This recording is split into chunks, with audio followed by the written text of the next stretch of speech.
warahmatullahi wabarakatuh. Innal hamdalillah nahmaduhu wa nasta'inuhu wa nastaghfiruhu wa na'udzu billahi min sururi anfusina wa min sayyiati a'malina. May yahdihillahu fala mudhillalah wa may yudlil fala hadiyalah. Asyhadu an la ilaha illallah wahdahu la syarikalah wa asyhadu anna Muhammadan abduhu wa rasuluhu la nabiyya ba'd. Allahumma salli wa sallim ala nabina Muhammadin wa ala alihi wa ashabihi ajma'in, amma ba'du. Para jemaah salat duhur yang dirahmati Allah, kita masih dalam pembahasan sirah an-nabawiyah dan kita masih dalam hijrahnya Nabi SAW ke Habasyiyah. Dan sebagaimana yang sudah kami jelaskan beberapa waktu lalu, hijrahnya Nabi SAW ke Habasyiyah ini sudah terjadi dua kali, Pak. Yang pertama, Nabi SAW, para sahabatnya Ridwanullahi ajma'in, sempat yang pertama hijrah, akhirnya yang kedua kembali, Pak, karena ada tipu muslihat dari orang-orang musyrik, khususnya setelah terjadinya peristiwa Al-Gharanik, yang dimana Nabi SAW itu membacakan surat An-Najm ayat 62. Fasjudu lillahi wa'buduh, sujudlah engkau kepada Allah dan sembahlah. Akhirnya mereka membuat tipu muslihat, kembalilah para sahabat ke Mekah, ternyata mendapatkan tindasan yang lebih besar. Akhirnya kembali lagi hijrah ke Habasyah kedua kali, Pak. Setelah kedua kali inilah, Pak, orang-orang musyrik mereka tidak tinggal diam. Mereka tidak menginginkan orang-orang sahabat-sahabat Nabi SAW itu mendapatkan keamanan. Akhirnya mereka mengutus dua orang. Di antaranya adalah Amr bin Al-As dan Abdullah bin Abi Rabi'ah. Ini belum muslim, Pak. Dia belum muslim, masih agama musyrik. Yang dimana Amr bin Al-As, Abdullah bin Abi Rabi'ah tujuannya untuk mengatakan kepada Raja Najasyi dengan berbagai macam hujjah, dengan berbagai macam dalil, agar dikembalikan sahabat Nabi SAW, karena mereka tidak pantas untuk berada di Habasyah. Sampai nanti mereka mengemukakan hujah-hujahnya adalah kenapa kok mereka tidak pantas. Tidak lain mereka adalah orang-orang yang bau kencur, tetapi mereka telah menghancurkan agama nenek moyang mereka. Sampai bagaimana mereka membuat permusuhan suku-suku yang ada pada saat itu, sepantasnya untuk mereka dikembalikan ke kota Mekah. Akhirnya sampai Amr bin Al-As dan Abdullah bin Abi Rabi'ah itu membawa hadiah-hadiah, Pak, riswah ini, Pak. Nanti akhirnya sama Raja Najasyi itu, Pak, kami tidak terima riswah. Nah ini, Pak, kami tidak terima riswah, kami kembalikan itu, kami pulangkan itu. Nanti di akhirnya itu, Pak. Akhirnya apa? Sampai dikatakan wa ba'da an saqal rajulani tilkal hadaya ila bitaraqati, bagaimana dua orang ini dari Mekah menuju ke Habasyah itu membawa hadiah-hadiah, yang nanti akan diberikan kepada uskup-uskup, karena kan Najasyi itu agamanya Nasrani, Pak. Diberikan kepada uskup sampai diberikan kepada Raja Najasyi.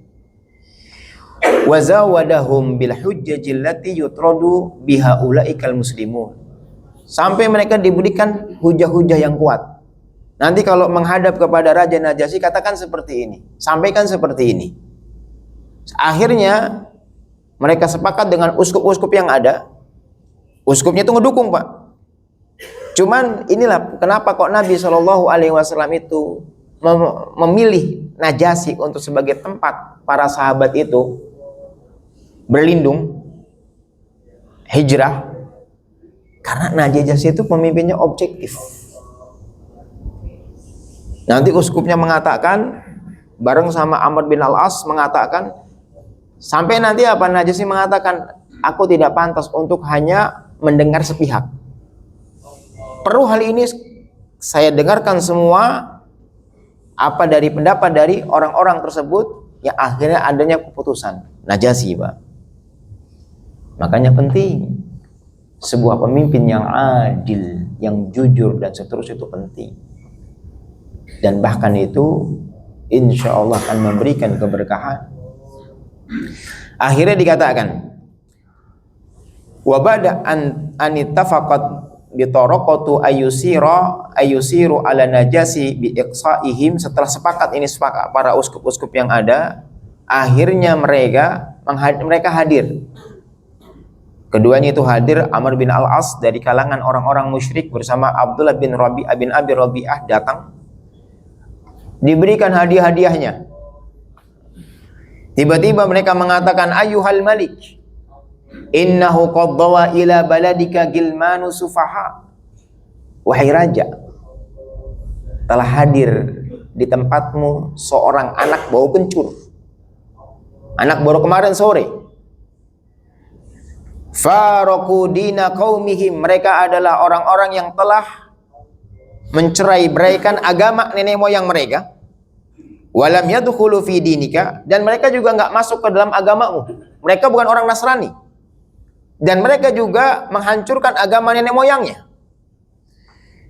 Waja'u bidini ibtada'uha, mereka datang dengan agama yang baru. Jadi propaganda tentang Islam itu tidak hanya pada zaman ini, Pak, yang dikatakan teroris, yang dikatakan pemecah belah. Itu nggak hanya pada hari ini, Pak. Bahkan kalau kita mau dengar perkataannya seorang Zulkarnain, itu apa? Propaganda dari dulu, Pak. Propaganda dari dulu. Bagaimana orang-orang yang mereka membenci Islam adalah untuk membuat nama Islam itu jelek. Kayak baru-baru sekali di London, bendera la ilaha illallah dirobek, bendera Palestina dirobek. Silahkan mau seperti apapun terhadap Islam, silahkan, demi Allah. Islam mau digencet seperti apapun gak akan bisa, Pak.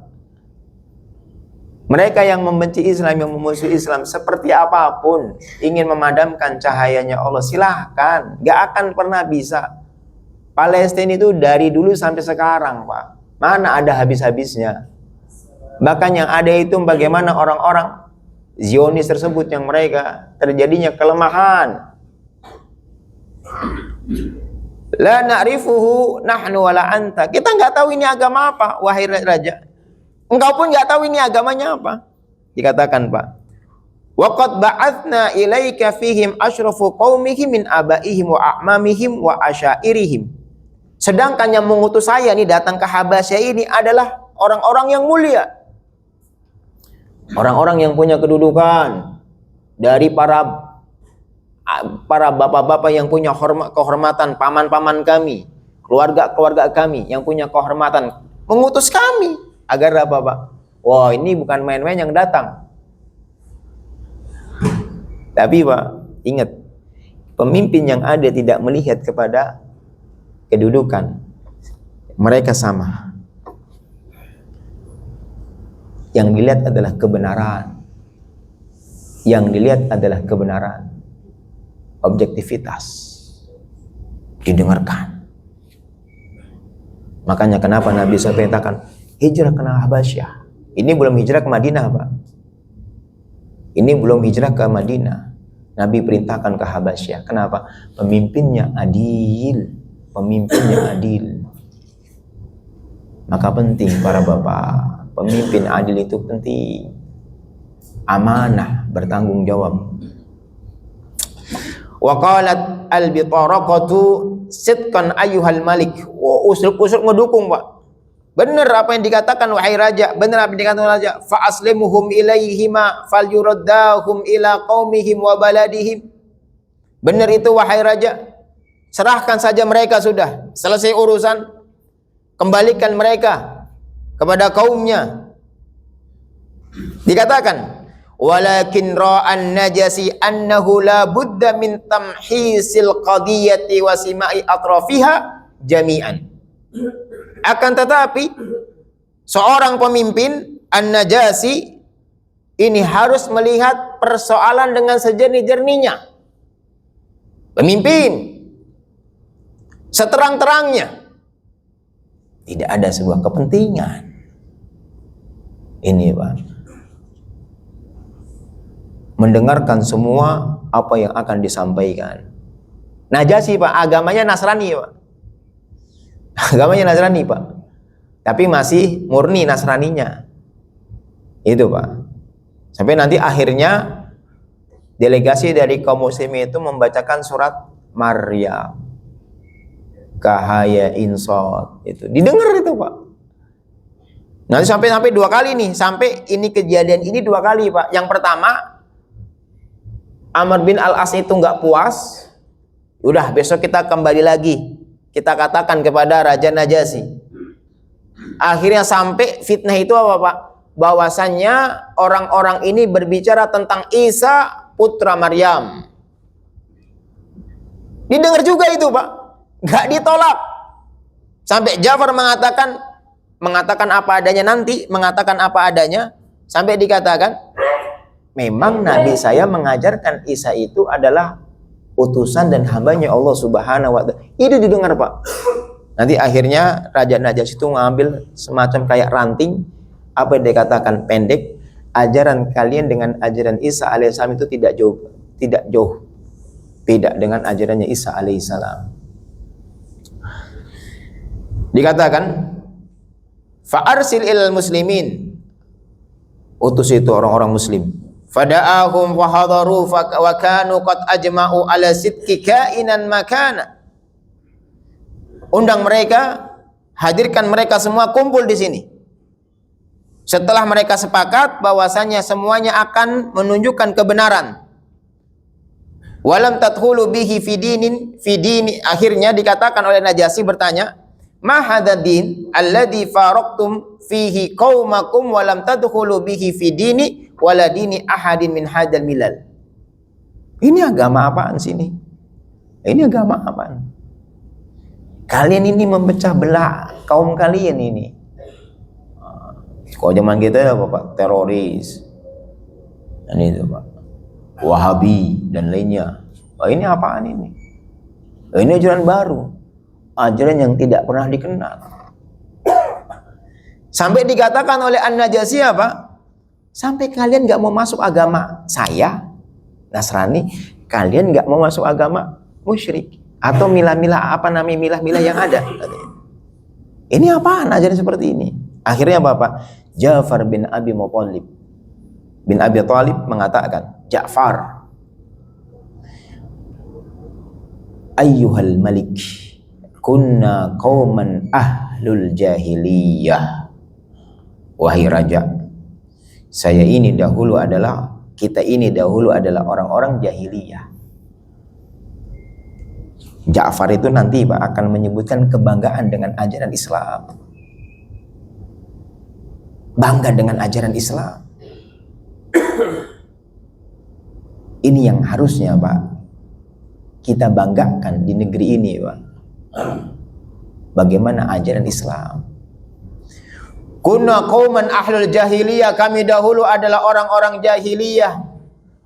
Na'budul asnam wa na'kulul maitata, kami dulu menyembah berhala, kami dahulu memakan bangkai, wa na'ti bil fawahish, kami mendatangi sesuatu yang kotor dari maksiat.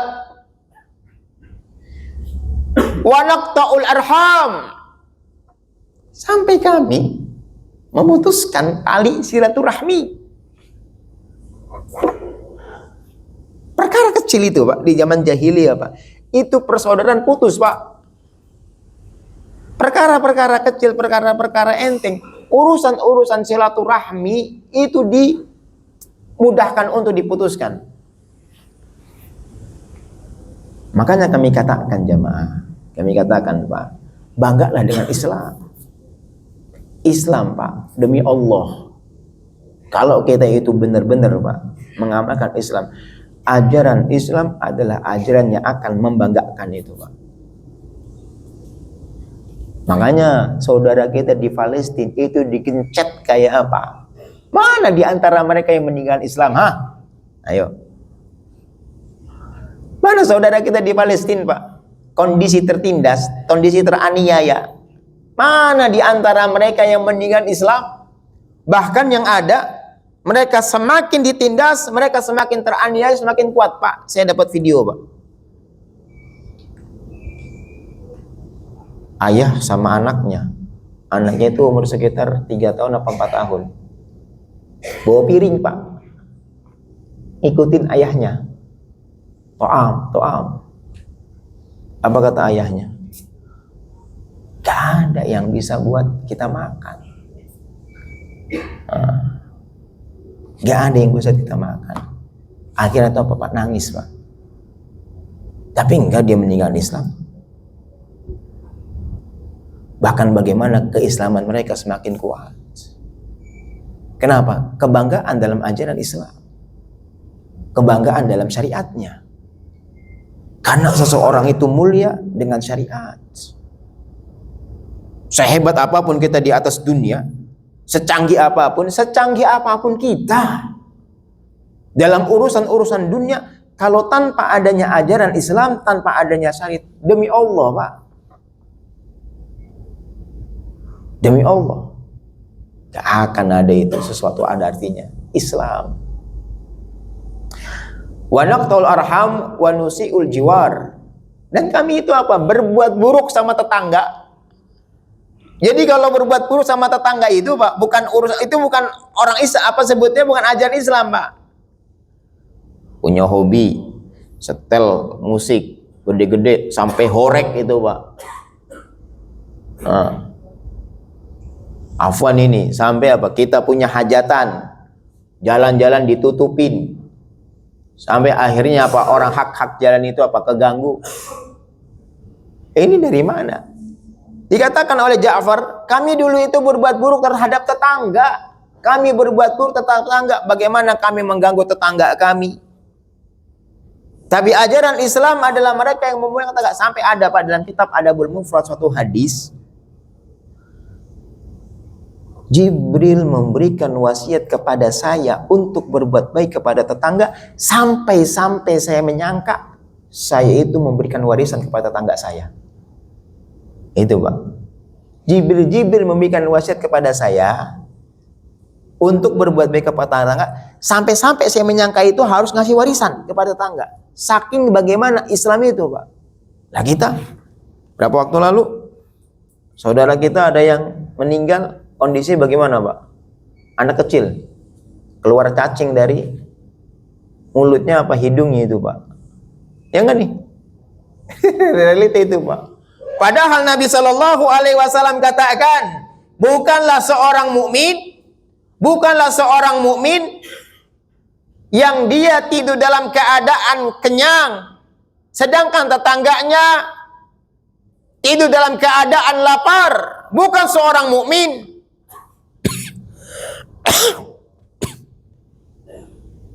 Coba aja lah kita, Bang.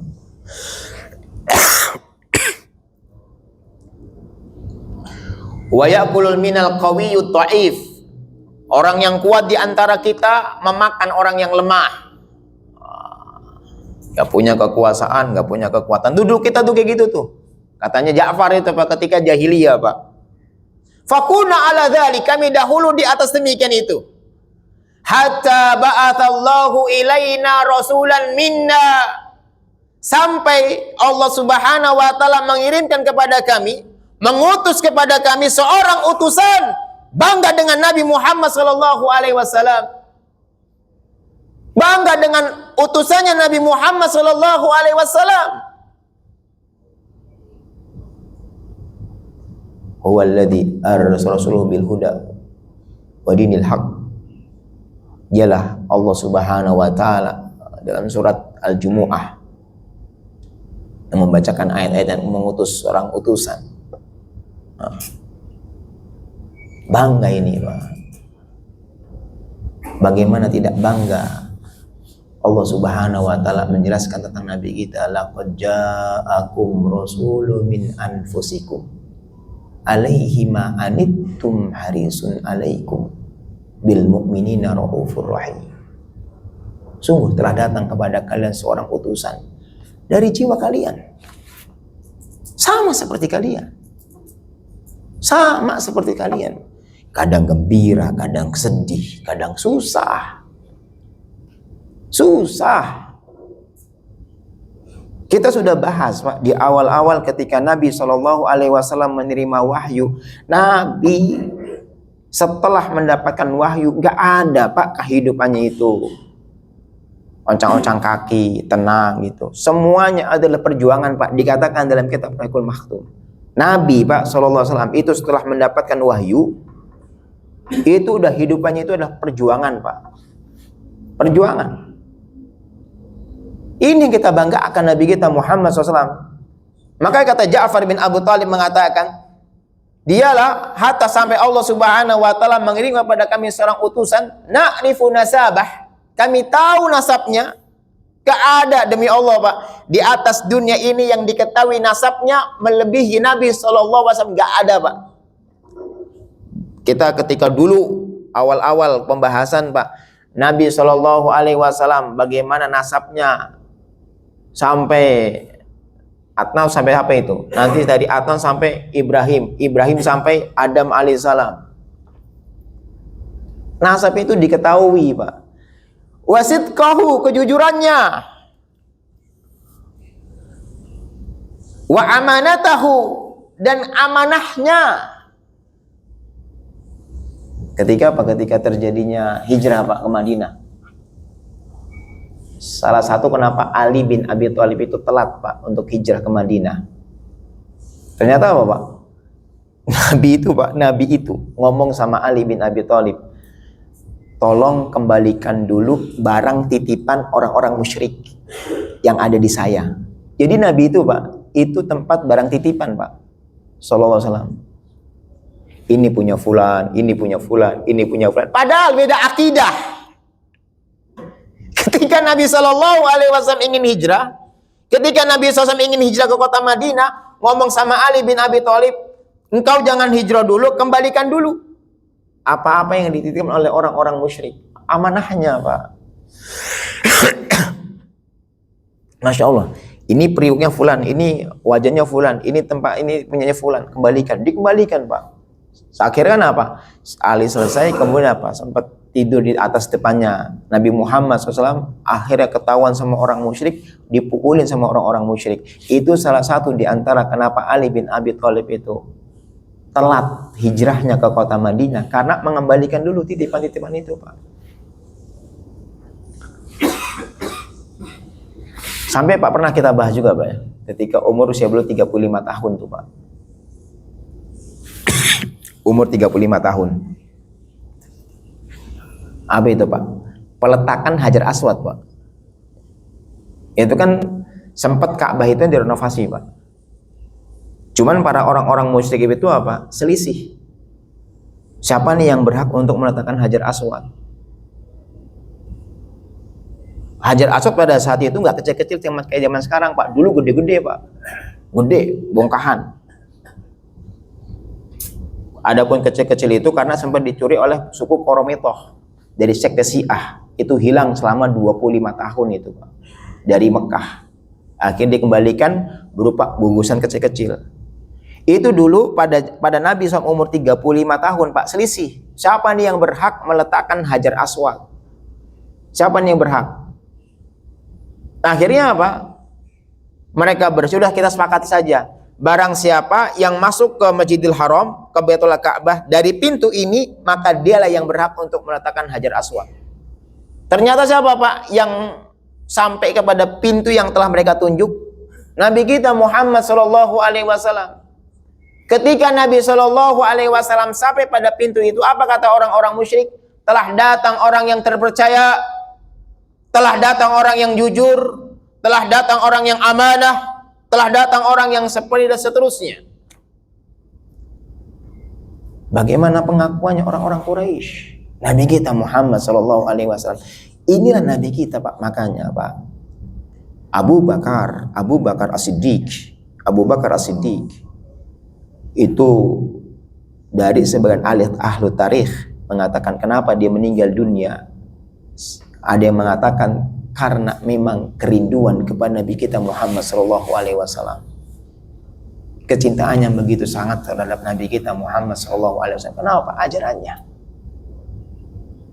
Dikatakan oleh Ja'far kepada Najasyi, kami tahu nasabnya, kami tahu kejujurannya, kami tahu amanahnya, kami tahu bagaimana kelembutannya. Fada'ana ilallahi linuwahhidahu wa na'buduhu. Sampai dia mengajak kami, mereka memberitakan kepada kami hanya menyembah Allah, mentauhidkan Allah. Wa nakhluq ma kunna na'budu nahnu wa aba'una min duni minal hijarati wal authan. Beliau sallallahu alaihi wasallam memberitakan kepada kami untuk melepaskan ibadah kepada batu, ibadah kepada patung. Wa ma amarona bisidqil hadits. Memerintahkan kepada kami Nabi Muhammad sallallahu alaihi wasallam berkata jujur, menunaikan amanah, menyambung silaturahmi, berbaik kepada tetangga, mencegah dari perkara yang haram, mengucurkan darah. Nabi kami ketika kami dulu saling membunuh dengan akhlakul sayyi'ah, akhlak yang buruk, tiba-tiba datang kepada kami Nabi Muhammad sallallahu alaihi wasallam memerintahkan kepada kami berkata yang jujur, menunaikan amanah, menyambung tali silaturahmi, berbaik kepada tetangga, mencegah dari perkara yang haram, jangan mengucurkan darah. Sampai Nabi kita Muhammad sallallahu alaihi wasallam, jangankan darah muslim, darah kafir pun dijaga, Pak. Apa kata Nabi sallallahu alaihi wasallam? Man qatala mu'ahadan lam yari raihatal jannah. Barang siapa yang membunuh seorang kafir mu'ahad, kafir yang punya perjanjian, dia tidak akan mencium wanginya surga. Sedangkan wanginya surga ditempuh selama 40 tahun perjalanan. Nabi kita Muhammad SAW. Itulah, Pak, yang kita seharusnya, Pak, dan ini sedikit, Pak, ya. Ini yang sebetulnya, Pak, pada hari ini menjadi PR kita tuh ini, Pak. Ini yang sebetulnya kita telah kehilangan, Pak. Bagaimana memuliakan Nabi Muhammad SAW dalam ruang lingkup takwa. Kita kehilangan ini, Pak. Wah, wah, korupsi, wah ini dan seterusnya. Akhirnya terjadi demo, Pak. Allah musta'an. Coba, Pak, nih, gak ada kan demo itu, Pak. Halte dari Jakarta Timur, Transjakarta, sampai sekarang rusak, gak ada yang benerin tuh, Pak. Efek dari apa yang terjadi itu, Pak. Kemarin ngisi di RSPAD, lewat, wah Allah, berapa halte Transjakarta itu rusak semua, Pak. Sampai anak dulu pernah punya teman namanya Ustadz Khalid, beliau orang Libya itu, Pak. Libya, Pak. Libya. Ketika itu tahun 2011, kami duduk di majelisnya Syekh Abdurrahman Ajlan. Itu kan masih anget-angetnya Ammar Gaddafi itu, Pak. Cerita gimana sekarang Ammar Gaddafi udah runtuh. Keburukan yang lebih parah, kerusakan yang lebih parah. Zamannya Ammar Gaddafi, Pak, setiap penduduk itu punya satu rumah, Pak. Dikasih, Pak. Kesehatan gratis, pendidikan gratis. Akhirnya diruntuhkan dengan demo dan seterusnya. Apa yang kita terjadi pada hari ini, Pak? Ini persoalan takwa ini, Pak. Kita itu kehilangan takwa. Mau rakyatnya, mau pejabatnya, mau pemimpinnya, kita kehilangan takwa. Satu kalimat toh. Kita kehilangan arti takwa. Coba kita lihat, mohon maaf nih, Pak, lihat kita, introspeksi kita sendiri, Pak, nih. Allah katakan, ya ayyuhalladzina amanu qu anfusakum wa ahlikum nar. Jagalah diri kalian dan keluarga kalian dari api neraka. Coba lihat kita sendiri. Coba nih Pak, yang apa yang dikatakan oleh Ja'far bin Abi Thalib. Sudah sejauh mana kita? Coba Pak. Kita zina. Oh. Anak kemarin pas apa bulan Juli datang Syekh dari Mesir. Satu lagi dari Mekah. Syekh Syauqi. Beliau sekarang S2 di Taif. Kita kedatangan tamu. Apa dia sampaikan kepada anak Pak?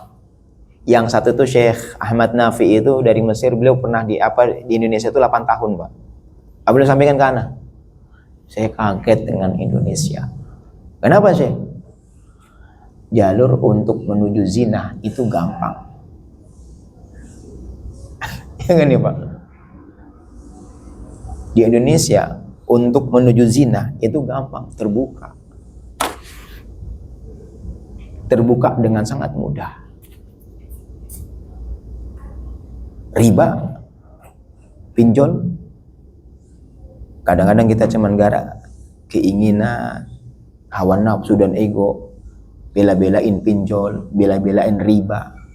Sengsara Pak, sengsara. Makanya Nabi katakan, barang siapa suatu kaum telah menghalalkan dalam kitab fikih muamalah miliknya Dr. Erwan di Tirmidzi, apa Pak? Apabila suatu daerah telah menghalalkan riba dan zina, mereka telah menghalalkan azab Allah turun kepadanya. Lihat dari takwa yang disampaikan oleh Ja'far, dengan kebanggaannya Ja'far katakan kepada Najasyi, kalau orang dihiasi dengan takwa Pak, demi Allah, kesempitan apapun, kesulitan apapun tidak akan ada yang ditakuti Pak. Kenapa? Karena hubungan dia baik dengan Allah Subhanahu wa Ta'ala. Karena dia punya hubungan yang baik dengan Allah Subhanahu, hubungan dalam hal takwa. Tapi kalau sudah takwa ini sudah terganggu dengan maksiat, dengan kesyirikan, dengan kebiasaan, dengan perkara-perkara lain, hancur Pak. Negeri kita ini, Masya Allah Pak, kurang apa negeri kita kekayaannya, sumber daya alamnya Pak. Pak Prabowo mengatakan tuh, Pak Presiden mengatakan, BUMN itu seharusnya bisa memberikan kepada negara itu berapa? 500 miliar dolar itu Pak. Coba Pak Prabowo tuh. Tapi pertanyaan apa Pak? Takwa. Mana takwa? Bapak nanti bisa lihat dalam surat Al-Quran, di dalam surat At-Tolak. Takwa itu Masya Allah Pak, 5 yang Allah janjikan kepada takwa. Wa may yattaqillaha yaj'al lahu makhraja. Ya. Barang siapa yang bertakwa kepada Allah akan berikan jalan keluar. Wa yarzuqhu min haitsu la yahtasib.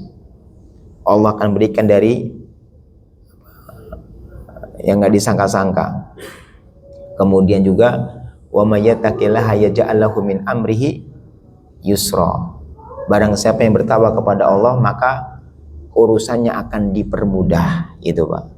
Kemudian apa? Wa may yattaqillaha yukaffir anhu sayyi'atihi wa yu'tim lahu ajra. Barang siapa yang bertakwa kepada Allah, Allah akan ganti kesalahannya, pahalanya akan dibesarkan.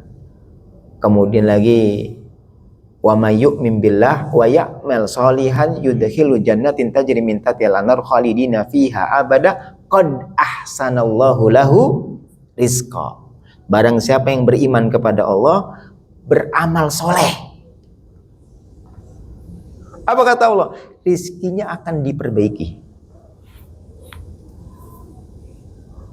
Kita ini kan takwa nih Pak. Lihat apa yang dikatakan oleh Ja'far. Ini diantara yang bisa kami sampaikan insya Allah Pak.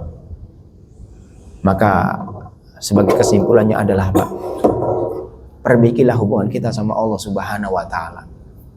Perbaiki hubungan kita sama Allah Pak. Dan akhir-akhir inilah kita butuhkan jamaah. Kita menginginkan kemari pahloh jenawi tentrem kotor harjo Pak. Maka tidak lain adalah jalan takwa. lau anna ahlal qura amana wattaqau la fatahna alaihim barakatam minas sama.